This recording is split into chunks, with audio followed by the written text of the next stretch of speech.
Salut la Bulls Nation, j'espère que vous allez bien. Vidéo qui devrait être relativement plus courte cette fois-ci parce que au final il n'y a qu'un match sur lequel revenir. La victoire samedi soir face aux Dallas Mavericks. Bon, quelques petites infos aussi, hein, mais en gros, voilà, il n'y a pas non plus énormément de trucs sur lesquels développer en long, large et travers. Surtout que cette victoire face à Dallas samedi soir, elle a été quand même assez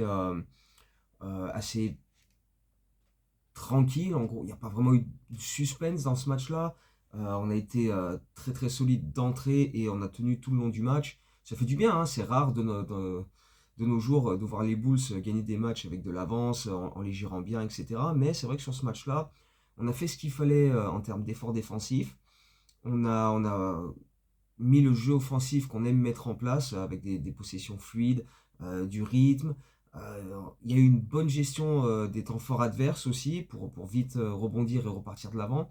Et puis une énergie un petit peu de tous les instants pour jamais vraiment trop baisser le pied et se laisser surprendre. Donc c'était plutôt intéressant. Alors c'est vrai que Dallas, il leur manquait pas mal de monde, notamment à l'intérieur avec Anthony Davis et PJ Washington.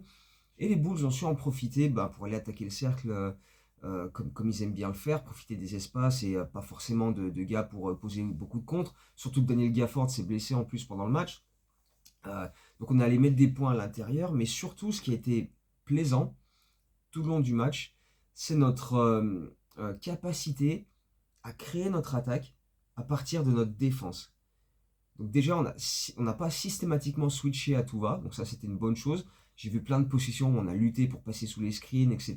Et voilà, tout de suite quand on fait ça, bizarrement, il y a de l'efficacité. Donc voilà, c'est quelque chose qu'on devrait peut-être essayer de faire un peu plus souvent si tu m'écoutes, Billy. Mais voilà, il y a ensuite, il y a Jalen Smith qui est revenu, donc ça aide aussi. Il a fait un excellent match avec des gros contests, des blocs, des hustle plays. On a vu beaucoup d'intensité de la part des gars, notamment voilà, Trey Jones comme à son habitude, Ayo, Matas Bouzelis. Ils ont perturbé énormément de possessions adverses et ça nous a ensuite permis de filer en transition et inscrire des paniers faciles. Et d'ailleurs, après 3 périodes, on était à 29-0 sur les points inscrits en contre-attaque. Et au final, on en a inscrit 38, ce qui est un très très bon chiffre, hein. Les Bulls sont l'équipe qui marque le plus de points en contre-attaque de toute la ligue. Donc on sait que c'est comme ça qu'on fait tourner notre boutique, hein. Notre attaque, elle est forcément dépendante de ce genre de choses-là, d'attaquer le cercle, de provoquer des lancers, même si encore une fois, on n'en a pas fait beaucoup sur ce match-là, mais j'y reviendrai.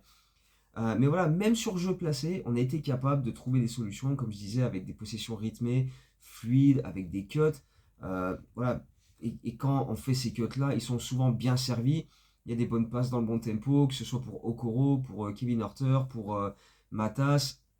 Et voilà, on a su alterner ça avec des post-up aussi pour Vucevic, des shoots extérieurs avec un Ayodo Sunmu notamment qui était surmotivé parce qu'il y avait le match des Bears en même temps et puis qui a été encore une fois auteur d'un excellent match. Il a fini avec 20 points à 7 sur 9, 3 sur 4 à 3 points, 8 passes décisives, 4 ballons volés. Donc voilà, il a été un élément principal de cette victoire. Mais tu as quand même 7 joueurs à au moins 13 points sur ce match-là. Donc c'est encore une fois le collectif qui a brillé. Tu as Kevin Huerter à 13 points qui a fait du bien. Trey Jones aussi, adroit et précieux comme à son habitude. Okoro avec 13 points aussi. Matas, il en a inscrit 15. Son duel avec Cooper Flag n'était pas aussi spectaculaire que le duel qu'on a pu avoir contre Détroit quelques jours avant avec Other Thompson. Mais voilà, Matas s'est montré à son avantage, hein, 15 points avec des bons pourcentages. Vooch aussi a fini avec 15 points, 12 rebonds, et Matas et Vooch ont fini avec 2 contres aussi, donc ça c'est plutôt intéressant. Et puis Kobe White a mené la danse avec 22 points à 9 sur 15 au shoot, et une vraie bonne sélection de tirs et des paniers importants. À chaque fois que Dallas revenait, faisait un petit run, parce qu'on était souvent à plus 10, plus 15, plus 20. Et puis Dallas revenait un petit peu, il revenait à 3-4 possessions. Tout de suite, Kobe White, boom, drive, panier avec la faute, 3 points, spin move, mid-range, boom. Il a toujours été capable d'inscrire des paniers qui remettaient Dallas un peu dans les cordes. Et ça nous a permis de conserver notre avance, puis de l'augmenter, etc. Et au final, on s'impose assez tranquillement, 125-107. Donc ça fait plus 18, ce qui est notre victoire la plus large depuis le début de la saison. Et on a même eu notre plus grosse avance de la saison, plus 27 à plusieurs fois dans le match, notamment en deuxième mi-temps. Donc On a été vraiment capable de bien bien gérer ce match-là. On s'est pas mis en difficulté à un seul moment. Et les rares fois où Dallas a un petit peu fait style, hey, on revient à -10, on en revient à -5, boum, derrière on leur mettait un run et ça les calmait direct. Donc c'était vraiment vraiment un match maîtrisé de bout en bout et c'est pas souvent que ça nous arrive. Donc voilà, encore une fois, faut être capable d'en profiter. Le seul bémol que je mettrais, c'est qu'on a encore été trop peu au lancer franc. On en parlait dans la dernière vidéo, les trois défaites qu'on venait de faire contre Charlotte, contre Boston et contre Détroit. On allait en moyenne sur ces trois matchs-là 11 fois au lancer franc, ce qui est très très très très peu. Et là, 12 fois sur ce match contre Dallas. Donc ça reste peu. Donc c'est ouais, petit bémol que je mettrais sur ce match-là, mais après ça reste une belle victoire dans l'ensemble et qui fait surtout beaucoup de bien au moral après donc trois défaites consécutives, quoi. Et puis surtout, euh, ce samedi soir a été historique euh, en termes de sport à Chicago, parce que donc on a eu la victoire des Bulls, on a eu la victoire des Windy City Bulls, même si c'est moins, voilà. On a eu la victoire des Blackhawks 3-0 à Pittsburgh. On a eu la victoire des Bears en foot US, en playoff, en battant l'ennemi juré des Green Bay Packers avec un comeback absolument monumental pour s'imposer à la fin et continuer le parcours. Ils joueront leur quart finale dimanche contre les Los Angeles Rams. Et aussi, les Cubs en baseball ont annoncé la signature d'Alex Bregman, qui est un des meilleurs joueurs de la ligue, tout simplement. Donc, tout ça, ça s'est déroulé en l'espace de 2-3 heures dans la nuit de samedi à dimanche à Chicago. Donc, les fans de toutes les équipes en avaient voilà, pour fêter, avec de quoi. Voilà. Tout le monde à Chicago était absolument extatique samedi soir, en grande partie à cause de la victoire des Bears et qui continuent leur parcours en playoff. Mais aussi, voilà, la signature de Bregman au Cubs, c'est un truc assez monstrueux. Et puis, bon, les victoires en saison régulière des Blackhawks et des Bulls qui se relancent un petit peu, voilà, ça fait un ensemble de choses qui est vraiment, vraiment cool. Et si ça peut aider à lancer une dynamique positive pour la suite, que ce soit pour les Bulls, les Blackhawks ou même les Bears qui continuent et qui vont peut-être essayer d'aller au Super Bowl, voilà.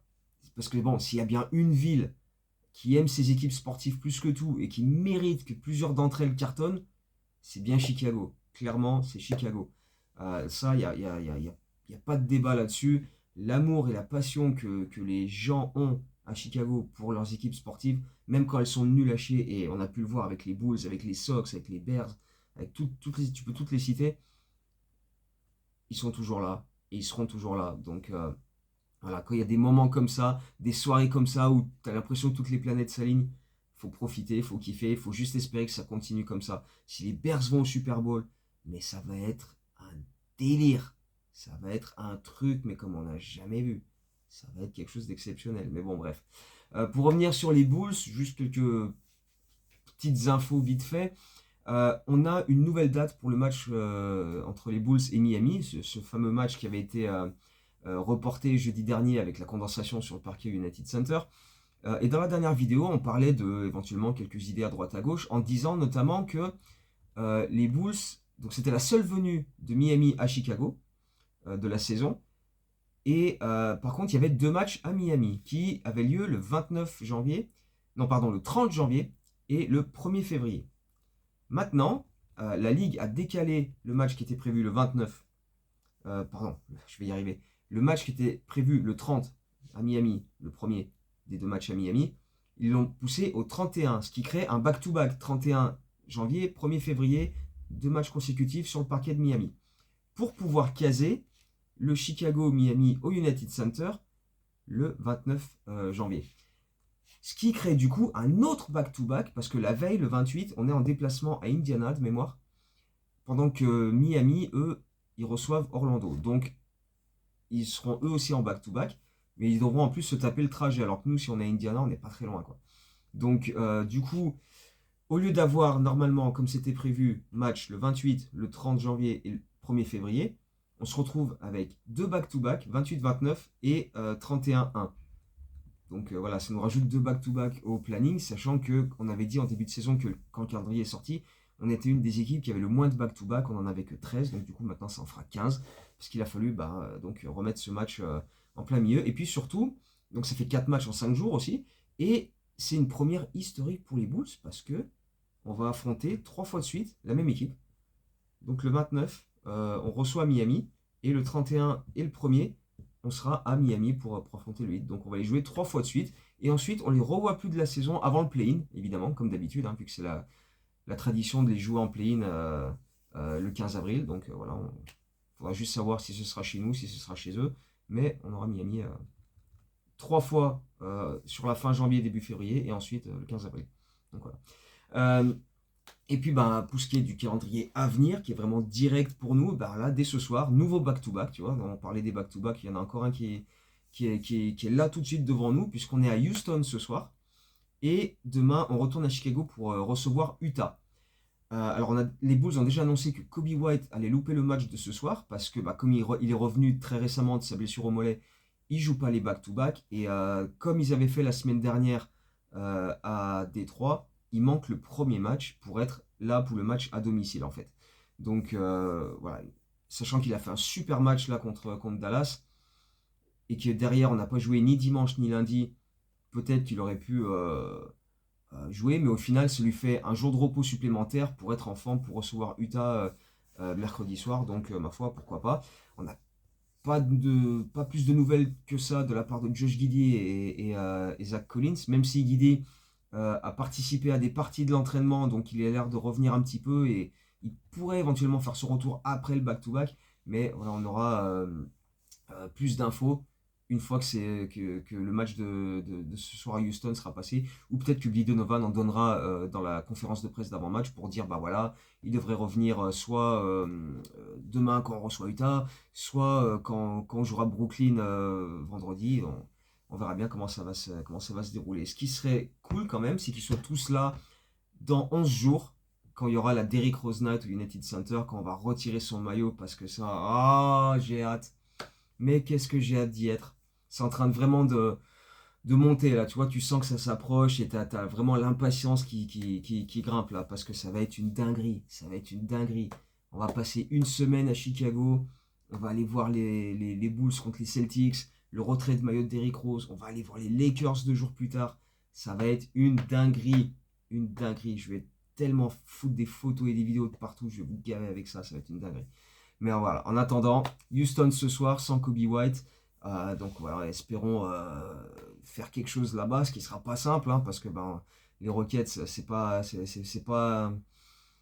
un petit morceau. Ils ont des gros intérieurs et leur profil avec tous leurs gars de grande taille, ça va vraiment nous mettre en difficulté, surtout sans Zach Collins. Donc est-ce que Billy va repasser avec son 5, avec Jalen Smith dans le 5 pour avoir le line-up à 2 pivots d'entrée de jeu face à une équipe comme Houston? Ce serait pas si surprenant que ça, ce serait pas si déconnant. À voir, en tout cas. En plus, oui, vu que Kobe va pas jouer, il peut peut-être redécaler Okoro, Matas et mettre Smith dans le 5. Ce serait pas surprenant. Franchement, je pense que c'est même le plan, en se disant, voilà, ça permet de reposer Kobe, et puis en plus on décale tout le monde, c'est cool. Donc on va voir. Perso, je pense qu'il peut partir sur ça. Et après, après, on verra ce que ça donne. Mais voilà, ils ont tellement des grands joueurs et des super joueurs dans cette équipe de Houston que ce sera pas simple quand même. Et puis on gagne pas souvent sur le parquet des Rockets. Donc historiquement, c'est pas un parquet qui nous réussit énormément. Donc si on peut aller chercher une victoire ce soir, ce serait, euh, ce serait très très propre. Franchement, je vois pas trop. Ça va être compliqué, mais voilà, on va y croire quand même et puis essayer d'enchaîner. Parce qu'après, on a Utah demain soir. Et puis, on a 2 fois Brooklyn. Une fois à Chicago, une fois à Brooklyn.